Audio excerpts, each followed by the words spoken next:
ver.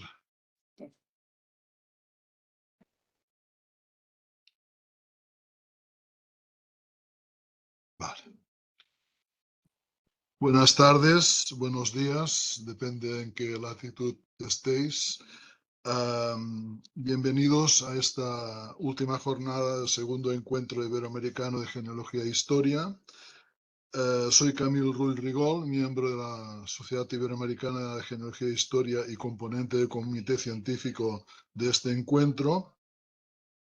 Esta ponencia tendrá una parte expositiva de unos 30 minutos y después habrá un turno de palabras con una ronda de preguntas al ponente. Es importante que durante el tiempo en que dure la ponencia tengan los micrófonos cerrados y recordar que después la solicitud de turno de palabra en las preguntas se tiene que hacer por el chat. Ayer también se hizo un poco también con la mano alzada, pero no hay ningún inconveniente. Iremos gestionándolo como mejor nos venga. Esta ponencia, con el título de España a principios del siglo XIX, un punto de vista diferente, nos la va a hacer Magnolia Ubenagel.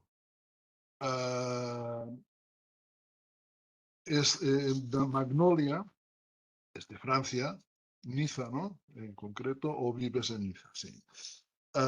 Es arqueóloga, historiadora y genealogista. Es integrante de la empresa Histogenea, que es una empresa que hace por encargo pues, historias familiares. Y también es organizadora de excavaciones arqueológicas en Córcega y fundadora del grupo Genealogía Italiana, cuyo propósito es brindar asistencia a aquellos que realizan investigaciones genealógicas en Italia. Es miembro del Cercle Genealògic de Maralpén, que se creó con un grupo de gente entusiasta por la historia y la genealogía y que organiza talleres y ayuda a las personas a hacer sus investigaciones genealógicas. Este círculo de genealogía de Miralpén está federado con la Federación Francesa de Genealogía, que es una entidad en Francia que agrupa a más de 150 asociaciones para dar soporte y para dar rigor a esta investigación de genealogía. Sin más preámbulos, Magnolia, como sé que tienes el tiempo muy apretado para hacer la ponencia, te cedo la palabra. Pues muchas gracias, Camille. Hola, buenos días a todos los que se hayan sumado. Bueno, en primer lugar les quería agradecer a todo el equipo de la CIGE por permitirme contactar con vosotros y pues presentaros ese trabajo. Y ahora mismo estoy intentando compartir página. Vamos a ver. A ver. ¿Lo veis todo bien? Sí, perfecto. Sí, fantástico, Magnolia, Perfecto. muy bien. Pues entonces allá vamos. Lo que yo os quería presentar hoy, pues, es un viaje por la España de 1823 mediante un diario escrito por un simple soldado. Obras presentando la historia de España, pues existen muchas. Existen en español, en francés, pero han sido escritas por gente muy sabia, ¿no? O sea, generales, capitanes, historiadores. Y bueno, a mí lo que me interesaba era encontrar un testimonio de la gente más común, más humilde, un punto de vista, eso, diferente. Bueno, no pretendo dar un curso de historia española porque la verdad, pues tampoco soy especialista en ello, ¿eh? Me he llevado a interesarme por ese periodo porque estaba realizando búsquedas acerca del Nuncio Burjano francés, que pues estaba en Cádiz durante la guerra del 1823 al 1827, la ocupación francesa. Y bueno, pues me encontré con ese diálogo de soldado francés, que bueno, lo vamos a llamar Juan para más comodidad, que recorrió toda España o casi bueno, atravesó toda España para llegar a Cádiz. Ahí os he puesto todo el camino que siguió. Bueno, hay algunos lugares todavía sin identificar, estoy en ello, pero resulta difícil a veces. Son más de 1.300 kilómetros que recorrió a pie en 80 días, 83 días, ¿no? Más o menos. O sea, empezó en Irún, allí en el norte, cerca de la frontera francesa, y acabó en Cádiz, donde pasó 4 años. Fíjense si son mucho rato, 4 años en aquella época en la vida de una persona, ¿eh? Bueno, pues empezamos por Irún y el Nani. He ido poniendo imágenes que se acercaban más o menos a este periodo, porque claro, pues fotografías no hay, pero para intentar ver un poco mejor lo que ha podido ver Juan pasando por esos pueblos y lo que opinó de ellos, ¿no? Allí tenéis pues a Irún, donde dijo Juan que habían tenido que cruzar un puente que había sido destruido y vuelto a construir por el ejército francés, que seguramente será aquel. Ese grabado, esa pintura es de finales del siglo XIX, así que ya han pasado algunos años, pero no habrá cambiado mucho la zona, ¿no? Luego pasó por Victoria, donde vio a numerosos conventos e iglesias con grandes riquezas. Voy a insistir mucho en el tema de las iglesias y los conventos porque él pues habla muchísimo de ello. Hay que recordarse que Juan nació poco después de la Revolución Francesa, o sea que iglesias con riquezas pues ya no habían, o sea, se habían cargado todas las riquezas de las iglesias en Francia y ya no habían altares, ya no quedaron nada dentro, ¿no? Y la mayor parte de ellas pues casi fue derribada, en fin, cosa muy fea. En Vitoria, pues, os he puesto imágenes de la Catedral de Santa María y de la iglesia de San Miguel Arcángel, también de varios conventos y el retablo que hay en la iglesia de San Pedro Apóstol, que seguramente los vio Juan porque así estaban cuando él pasó por allí. Luego pues fue caminando hasta Logroño donde pues anotó muchas plazas, un mercado ubicado en la mayor de todas. Y luego pues hablo de calles negras y estrechas. Bueno, llegó a Logroño 2 días después de los combates, o sea que todavía estaban los incendios y las destrucciones ya acabadas justo de hacer. Por eso tal vez, pues, con el humo y con los olores, con aquel ambiente, vio a la ciudad muy, muy negra, ¿no? Muy oscura. Pero sí que dice que en cada esquina se vende un poco de todo porque está la gente vendiendo casi por delante de sus puertas, ¿no? O sea, cada uno vende lo que puede vender, será para ganarse la vida como uno puede, ¿no? En Tudela después ve a 2 conventos de mujeres y 4 de hombres muy bien construidos. Se fija en esos detalles porque él es carpintero. Entonces, pues de construcción sabe algo. Lo que pasa es que se equivoca porque sí, sí, son muy bien construidos, pero en realidad más bien eran 2 conventos de hombres y 4 de mujeres. Pero bueno, digamos que tal vez no haya entrado en ellos para verificar, ¿no? Después de eso pasó por Sigüenza, tal vez lo estoy diciendo mal, pero en fin. Y allí vio un impresionante hospital al lado de una magnífica iglesia. Usa muchísimos superlativos, así como magnífica, soberbia y todo, porque realmente le deja muy impresionado esos edificios, les deja muy, muy, muy impresionado. Eh, Ese hospital yo supongo que será el antiguo Hospicio San Mateo, que ahí tenéis la foto de 1973, cuando estaba hecho ruina, porque se ubica justo al lado de la Catedral de Santa María y bueno, pues han continuado con la vocación hospitalaria del lugar porque actualmente han hecho la residencia de mayores San Mateo. Lo han reconstruido todo y ahora ya pues todavía sigue siendo un hospital, pero para mayores, ¿no? Seguimos con Guadalajara. Guadalajara tuve un poco más de suerte. Encontré un grabado, un dibujo hecho en 1837, o sea, 10 años después del paso de Juan, así que seguramente estaría muy parecido a eso, de un convento, es un convento de Santa Clara, que hoy ha desaparecido por completo, pero que él seguramente vio, vaya. Dice que en Guadalajara hay conventos majestuosos, o sea, ahí tenemos uno, y muchas iglesias, eso sí, hay muchísimas iglesias en el casco antiguo, son muchas comparado con el tamaño de la ciudad, ¿no? También pudo ver aquel Palacio de los Duques del Infantado que se llegó a construir en 1590 de memoria y que seguramente nunca habrá visto una cosa así en Francia, vaya, sobre todo, bueno, porque nunca se movió mucho de París, ¿no?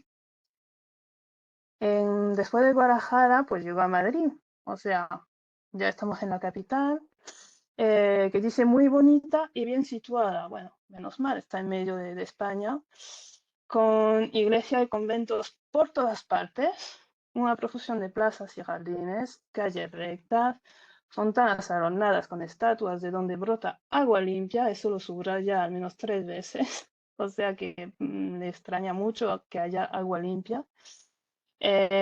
Puertas majestuosas, bueno, todo ese tipo de cosas.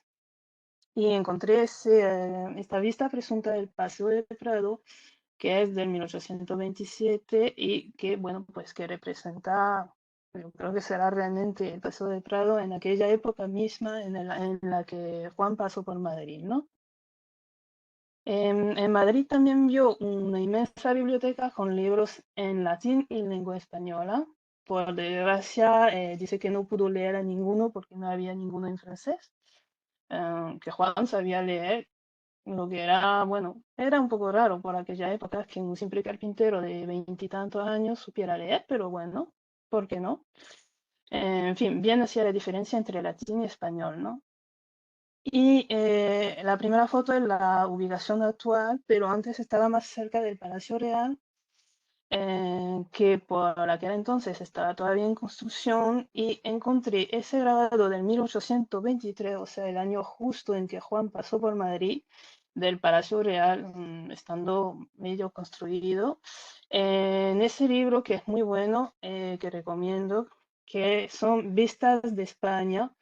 Está hecho por Edward Oker Lockers. Ok, mi inglés es espantoso, lo sé.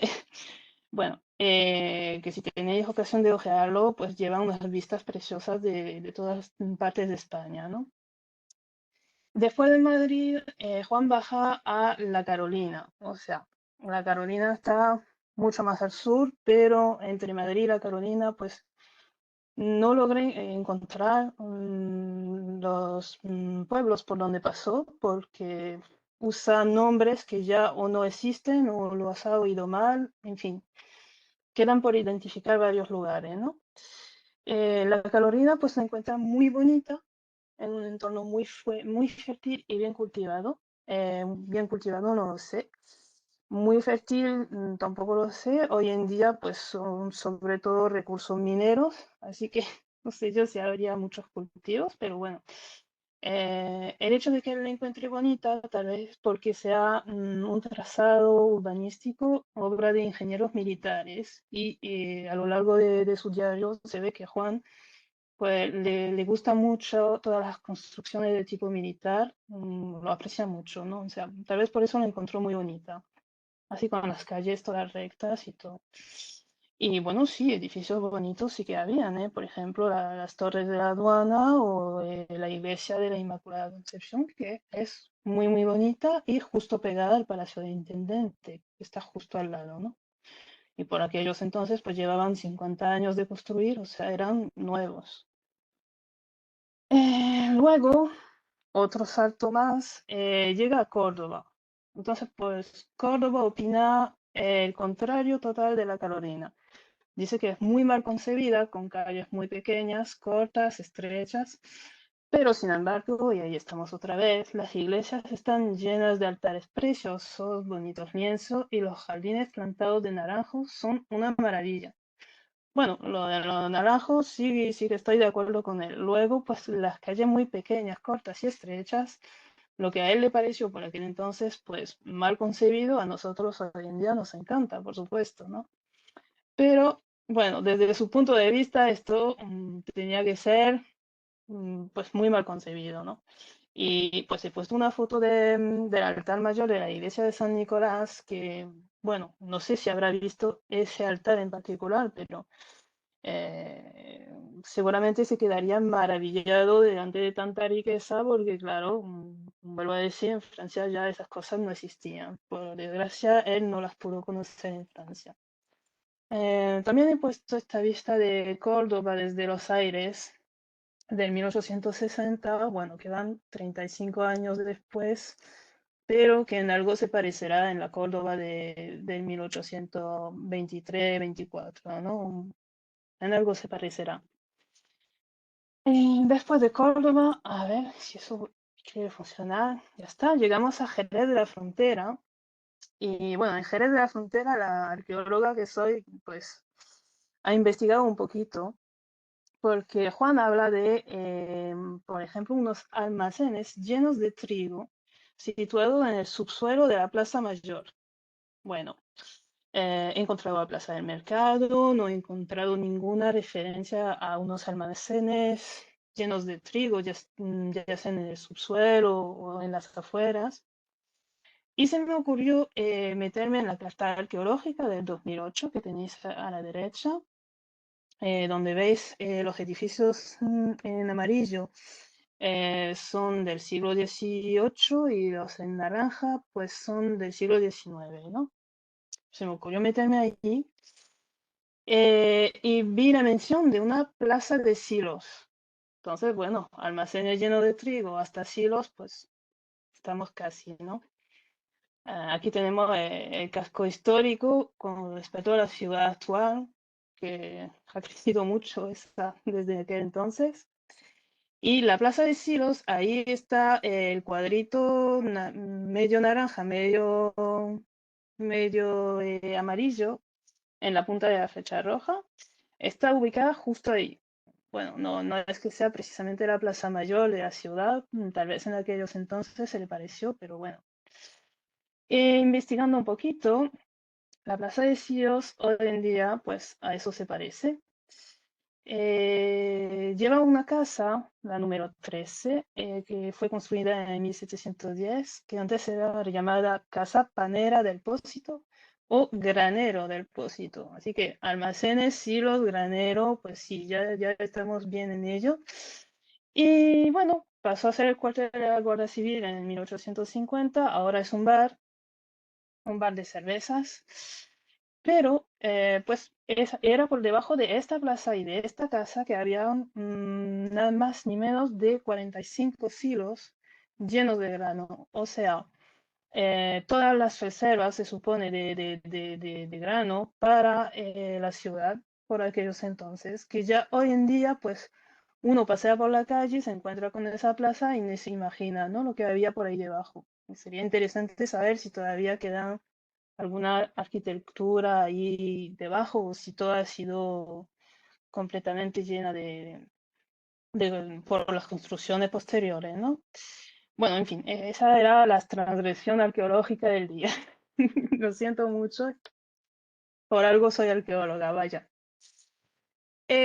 Bueno, en Jerez de la Frontera también me encontré con algo muy curioso y bueno, volviendo a verlo me hace pensar en la conferencia de Cristian ayer sobre los apellidos que cambian. Fue este grabado de Jerez de la Frontera en el 1570 que fue hecho por Joris Oefnagel. Oefnagel pues da la casualidad de que es la forma flamenca, la forma más antigua de Ubenhagel, que es mi apellido. Así que fíjense que las fuentes de información, incluso buscando algo sobre historia de España, me encuentro, bueno, a los míos no lo sé exactamente. Puede ser, porque investigando vienen de la misma ciudad de Amberes, en Bélgica. O sea que, bueno, todavía no he subido hasta el 1570 en Bélgica, me he parado en el 1700, pero podría ser. Bueno, eso era la digresión y otra digresión y bueno, una anécdota, ¿no? Luego, pues, les recomiendo la historia de Jerez de la Frontera para quien esté interesado en eso, por Adolfo de Castro en el 1845, que está disponible en la Biblioteca Virtual de Andalucía, o sea que se puede descargar y leer desde casa perfectamente, y está llena de historietas sobre Jerez y de apuntes muy, muy precisos y muy interesantes, ¿no? Dejemos ya Jerez porque, bueno, Juan ya ha llegado a Cádiz, o bueno, al menos en los alrededores, donde va a pasar los 4 años que vienen. En Cádiz, pues, he encontrado esta carta, que sí es francesa, por supuesto, pero que está conservada por el Instituto de Estadística y Cartografía de Andalucía. Bueno, pues muestra bien los alrededores, o sea, Cádiz, la isla de León, donde Juan pues se echó una novia. Claro está, no iba a quedarse solo durante 4 años, ¿no? Bueno, se hizo una novia aquí, Vila de San Ferdinando, Puerta Real, Santa María, Chiclana por ahí.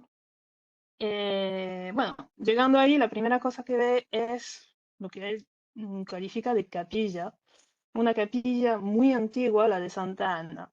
Bueno, muy antigua no lo sé, le habrá parecido antiguo por el estilo que tiene, algo clásico, ¿no? Algo casi como de la antigüedad, no sé.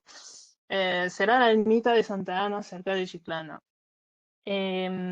Después, estando llegando ya a Chiclana de la Frontera, pues ve algunas iglesias bonitas, habla de varias fuentes y de un mercado donde se puede comprar de todo, porque le gusta comer y beber, sobre todo beber, bueno, que eso ya lo veremos luego. Bueno, habla de las fuentes y tal vez esté hablando de las fuentes de aguas termales que hay en Chiclana, bueno, cerca de Chiclana, que se perdón, que se dieron a conocer en 1800, por ahí, 1803, por un campesino que iba andando con su perro muy a menudo en la zona y el perro se revolcaba en todos los charcos que encontraba. Y ese perro que tenía eczema se les fue curando, los problemas de la piel se les fueron curando poco a poco, ¿no? Y entonces, pues con eso se descubrió que las aguas termales de allí eran muy buenas para la piel. Pasé, no sé yo por qué eso no quiere pasar. Pasemos a Cádiz ya. Cádiz, pues Juan va a hablar muchísimo sobre Cádiz. Habrá escrito unas 40 páginas acerca de Cádiz, o sea que no me voy yo a estar hablando, perdón, durante 10 horas de Cádiz, pero eh, habla de, ay, lo siento mucho, habla de muchas iglesias, pero sobre todo dice que antes Cádiz estaba considerada como una de las más bellas y ricas de Europa, de las ciudades, ¿no? Pero que ha estado totalmente arruinada por los combates. Y bueno, es verdad que ha sido totalmente arruinada por los combates y que era una de las más ricas de Europa, sobre todo por el comercio con las Indias. Indias que, bueno, son América del Sur, por aquel entonces. Eh, Aquí vemos en los dos grabados que, pues sí, hay numerosos campanarios y casas muy grandes, hasta palacios. Y bueno, por lo visto sí que es muy rica esa ciudad, ¿no? Lo siento. Otras vistas de Cádiz, también del convento de Nuestra Señora del Rosario y pues un óleo del paseo del convento de San Francisco, para que vieran un poco la arquitectura de esos lugares. Em, También habla de una cosa muy especial, una iglesia fundada por una congregación de mercantes cuya arquitectura parece fantástica y que podría llegar a ser una verdadera obra de arte si se llega a acabar de construir. Pues sí, se ha acabado de construir, es la Catedral de la Santa Cruz de Cádiz, también llamada por aquellos entonces Catedral Nueva. fue acabada en el 1838 y fue financiada en gran parte por el Consulado de Mercaderes a Indias, o sea que fundada por la Congregación de Mercantes, no, pero sí financiada en gran parte. Y es verdad que el edificio es precioso y a Juan debió de parecerlo, sí, eso sí, una obra de arte, ¿eh? Y también hablo de una cosa muy curiosa que voy a ir investigando porque me extraña mucho, de la iglesia San Antonio, que llevaba en su campanario un reloj sorprendente con las diferentes fases de la luna moviéndose. Será algo similar al reloj astronómico de Praga o de la Catedral de Exeter que he puesto al lado, pero no se sabe porque no hay ni rastro de ese reloj en el campanario. La fachada de esta iglesia ha sido restaurada a mediados del siglo XIX y entonces pues se perdió el dispositivo, no sé dónde ha ido a parar, pero me gustaría mucho encontrar más información acerca de ello porque desde luego de que debía ser algo, bueno, muy particular, ¿no? En fin, una cosa que, pues, de no haber sido por el diario de Juan, tal vez no habríamos sabido, ¿no? Todavía cerca de Cádiz, en Coñera de la Frontera, pues está Juan diciendo que es un lugar que le recuerda a Montmartre.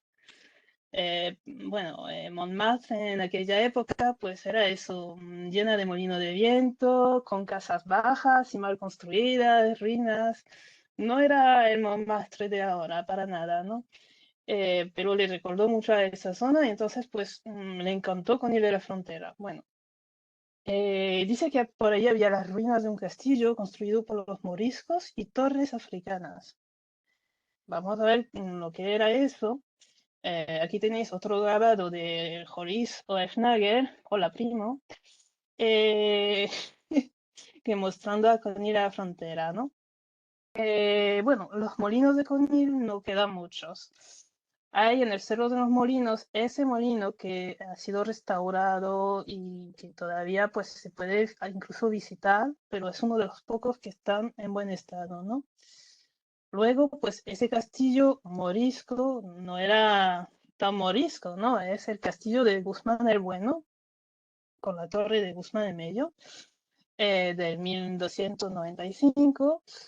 Y las torres africanas, que pues no eran africanas, son las torres almenaras. Aquí tenéis la torre del Puerco, que es la redonda, y la torre Castelnuovo, que es la cuadrada, que en realidad han sido construidas en la orilla para vigilar a los invasores berberiscos, que no eran africanas, sino más bien para protegerse de ellos, ¿no?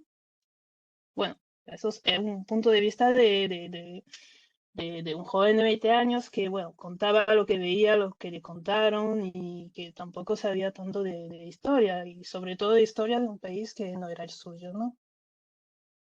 Luego va contando cosas acerca de, pues, la justicia.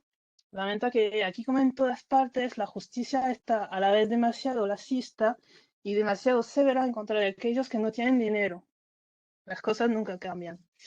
Da varios ejemplos, añadiendo que en la ausencia de la guillotina, que no parece existir en ese país, no sé yo si es que no lo habrá visto, los condenados son ahorcados o estrangulados con una cuerda. Y con eso ya me paro en las cosas desagradables, ¿no? Bueno, de la pobreza opina que es porque la ciudad, habla de Cádiz, carece de industria y factorías para proporcionarle trabajo a todos. Tiene mucha mala fe porque también está por la presencia del ejército francés, que también está quitando todo lo que, bueno, todos los recursos a la población. Pero bueno, dice que los niños pues arrancan el pan de manos de los soldados y que abundan los mendigos y otra clase de gente muy pobre, ¿no? Bueno, con la alimentación pasaré muy rápido porque yo creo que se me va a acabar el 5 minutos. tiempo. 5 minutos, Manuela. Lo tengo un poco controlado. Bueno, alimentación la que conocemos, ¿no? O sea, ciruelas, albaricoques, higos, chumbos. Eh, un punto un punto preciso sobre la Carolina, en donde Juan dijo que la cosecha de arroz había sido muy buena. Eh, por mucho que busqué, no logré encontrar en dónde se podría cultivar el arroz en la Carolina. Así que si algún día alguien lo encuentra, pues nada, me gustaría mucho saberlo porque de no ser por el diario de Juan, pues no habría sabido que en la Carolina se podía cultivar arroz. Vaya.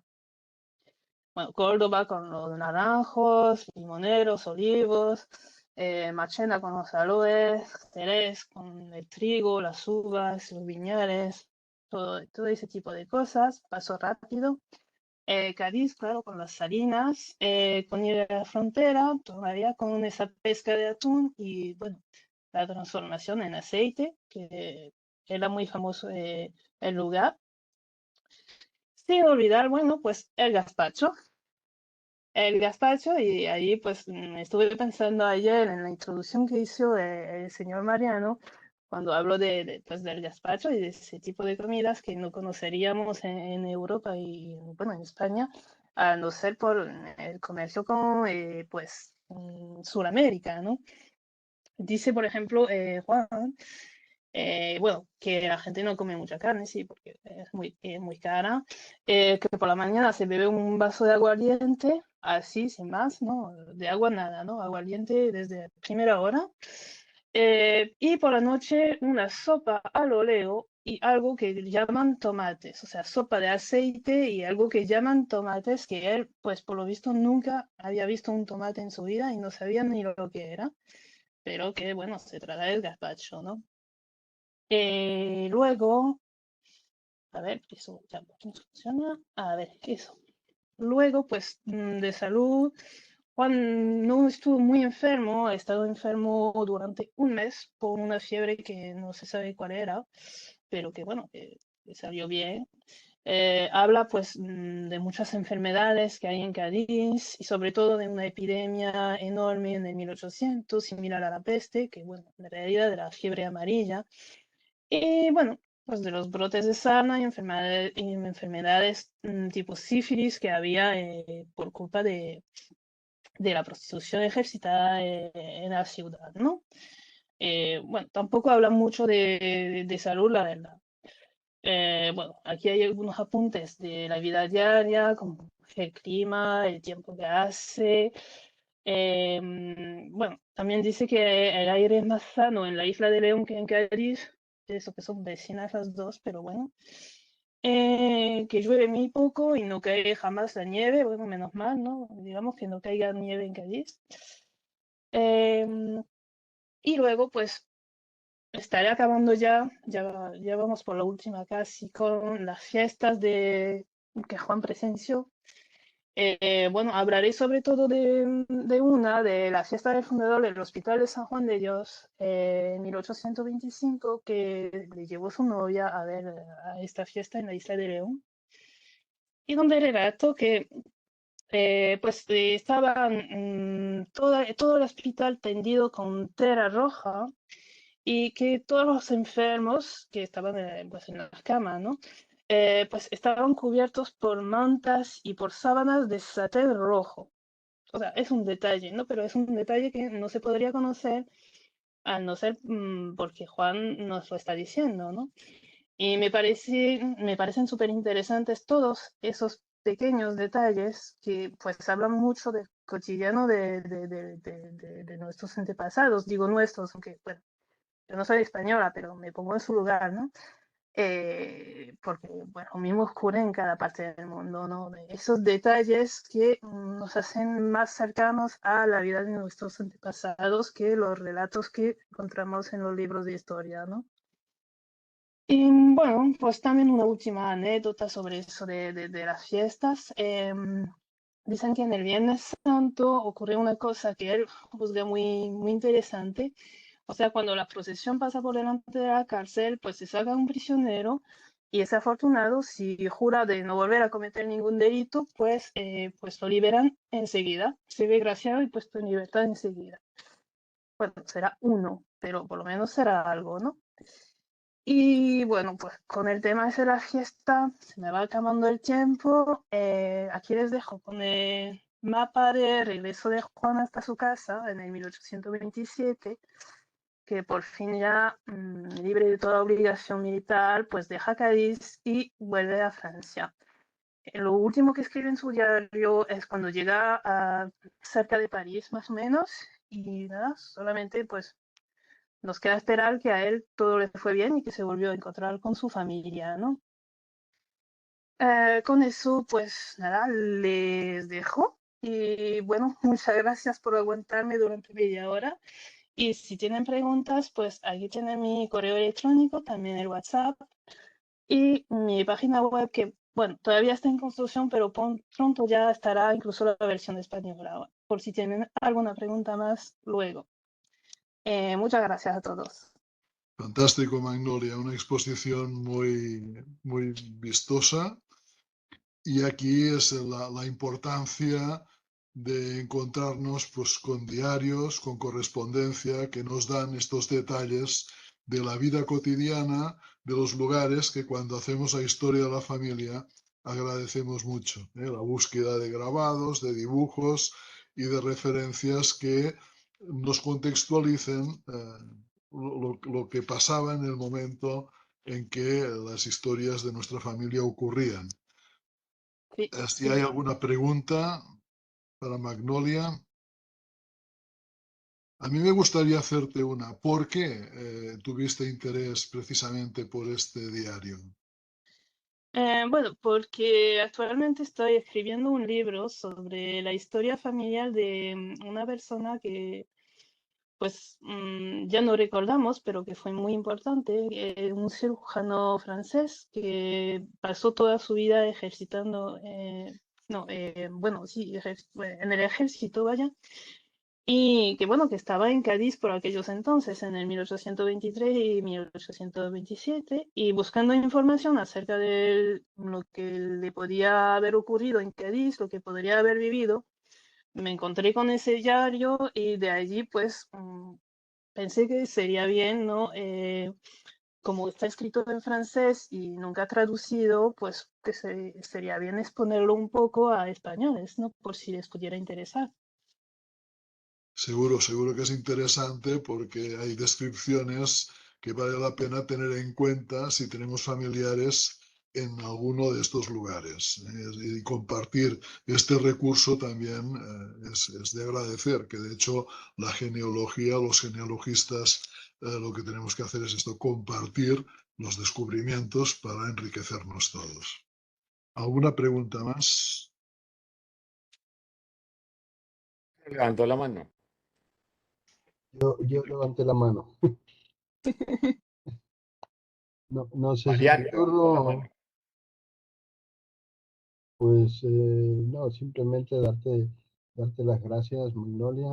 Me ha gustado mucho la presentación y cómo hay varios, ¿no? De estos em, relatos de viajes, de estos diarios pues, de siglos anteriores y que son muy ilustrativos de cómo se vivía en otras épocas, ¿no? Y que hoy podemos ver cómo han cambiado, pues zonas, regiones, ciudades, ¿no? Tú nos has mostrado ahí, esto hoy día es un bar de cervezas, antes era un silo con el grano. Cómo ha cambiado todo esto y nos permiten tener una percepción pues de cómo eran las cosas antes, ¿no? Y también cómo era la sociedad antiguamente. Y, y al final son de una riqueza muy buena, ¿no? Para poder trabajar con ellos. Y luego, permíteme que te diga que me han encantado las ilustraciones de la presentación, ¿no? Con estos grabados de esta persona que tiene este grabador que tiene el mismo o la forma antigua en la que se escribía tu apellido, que no sé si salís del mismo sitio o no, creo que mencionaste algo, pero no recuerdo bien, pero me han encantado las ilustraciones. Así que nada, simplemente eso, muchísimas gracias. Pues nada, que encantada que le haya gustado. Fue un placer para mí, pues Marta. presentarle esto. y pues también le doy las gracias por haberme permitido hacerlo, ¿no? Estupendo. ¿Alguna pregunta más? ¿Alguna intervención? A mí también lo que me ha gustado mucho es esto que pasa cuando investigamos unos documentos que nos dan pistas y nos inducen a investigar más por otros sitios las referencias que nos dan estos estudios. Y esto va aumentando el conocimiento y la información, evidentemente. Pues sí, sí, la verdad yo suelo hacer una comparación, bueno, un poco graciosa, con que la genealogía sería como una pelota de hilos con la que hubiera jugado un gato, ¿no? Y luego nosotros vamos por allí, pues tirando de los hilos e intentando comprender cómo está hecho todo para ponerlo todo en su sitio después, pero cada vez que tiramos por un hilo viene otra pelota, ¿no? Sí, de hecho, tuvimos una conferencia de un periodista aquí en la SIGEG que nos decía que el genealogista llega a ser una enciclopedia. Bueno, por desgracia, la capacidad cerebral de una enciclopedia, pues no la tenemos, pero sí, sí, sí, sería bonito poder tenerla, porque la verdad es que con la genealogía, pues se llegan a muchas partes y a muchos conocimientos diferentes y que no sospechábamos al empezar, vaya. ¿Alguna intervención? Bien, pues Magnolia, muchas gracias y muchas gracias a todos los asistentes. Damos aquí por concluida la ponencia y le paso a Iván el testigo. ¿De acuerdo? Venga, cierro la Muchas gracias. grabación. Sí. Gracias, Magnolia. Muchas gracias, Magnolia. Gracias a ustedes.